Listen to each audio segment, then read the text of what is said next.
welcome to day number 37 of my journey to the UFC.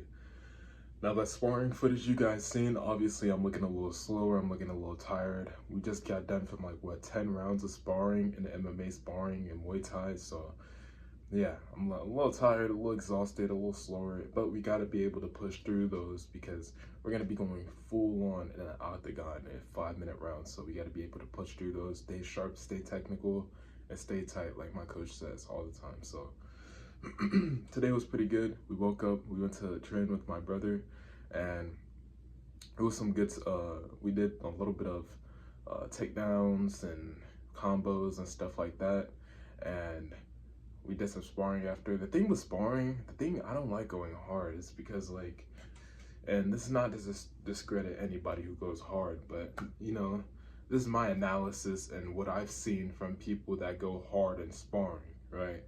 So the thing with people that go hard in sparring, and you can take a bunch of hits to the head, right?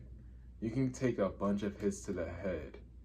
Now, I got a better analogy, guys, actually. So basically, you can train a punch, jab, cross, hook, slip, roll. You can train a kick 10,000 times. Every repetition, it's going to get better, right? But you can't train your chin to get punched and hit in the face 75% of the time. Like somebody's going 75% on you, you can't train your chin to do that because every time you get knocked out, you get stunned or whatever, it's gonna be easier for you to get stunned after that. That's why you guys see people like Tony Ferguson and stuff like that. And when they get knocked out, it's easier for them to get knocked out after that. And they're kind of making it easier on their next opponent. So by going hard in sparring. So and I'm not saying Tony Ferguson goes hard in sparring or whatever. He's a really good, he's a really good fighter, tremendous fighter. And that's my analysis. You can't train your chin 1,000 times. You can condition your chin.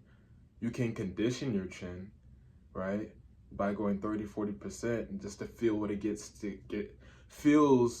feels like to get hit and be like, oh, I gotta put my hands up and stuff, and I gotta slip and move my head and stuff and counter back and stuff like that.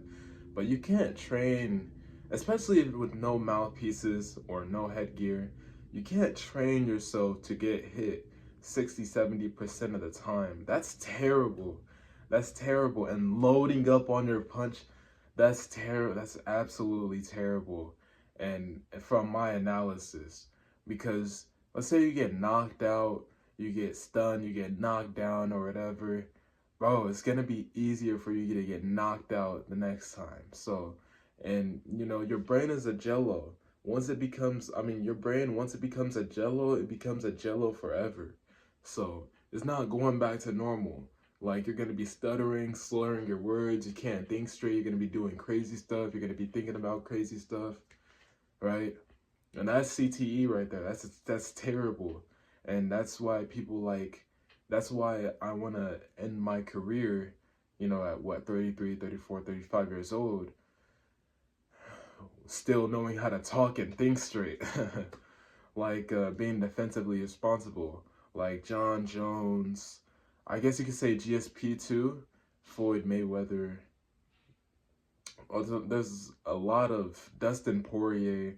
Even Dustin Poirier took a lot of damage. I bet you he wasn't sparring hard, only when he fought, So Dustin Poirier, and UFC 318 is around the corner tomorrow. So let me know how you guys are feeling about that in the comment section down below. But yeah, people like sparring hard is absolutely terrible. I agree going 30-40% just to let somebody get a feel, or let somebody, like I said, let them know when to block and stuff, because when the real situation comes, they're going to have to be prepared for that, right? Because think about it like this. It's terrible for MMA fighters because you're getting paid money. You're getting paid absolutely no money in an amateur fight, and you're taking as many amateur fights as you want. You're getting paid no money in your amateur fights. Absolutely no money to take damage to the head and the brain and the chin and stuff like that. You gotta protect your brain as much as possible. So that's my analysis of it. There's a lot of people that have significant brain trauma from not even just MMA, but from football, which is even worse, even worse than MMA and fighting. But yeah, you guys see it happen all the time. Like like being defensively, that's one of gonna be my best cues. Is my greatest strengths, being defensively responsible, knowing when to block, how to block, and knowing when to move my head and stuff like that. Distance management, all of that. That's gonna be very important. Very important, because I do not want to be the person that gets knocked out. I'm not gonna be the person that gets knocked out. I'm gonna be defensively responsible. I'm gonna be capable. I'm gonna be tremendously just, you guys are gonna see something like Floyd Mayweather in there, you know? So, but of MMA. So, yeah, head movements, slipping, punches, counters, high guard or low guard, moving my head and stuff like that. Strikes, mixing with takedowns, stuff like that.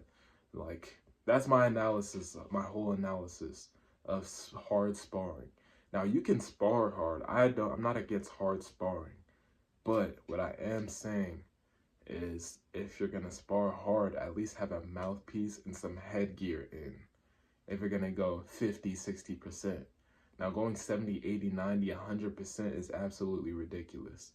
But if you're going to go 50, 60%, have some headgear in and a mouthpiece. And that's not even that good, right? That's not even good enough. But some headgear in, a mouthpiece, be straight. You're gonna go 50%.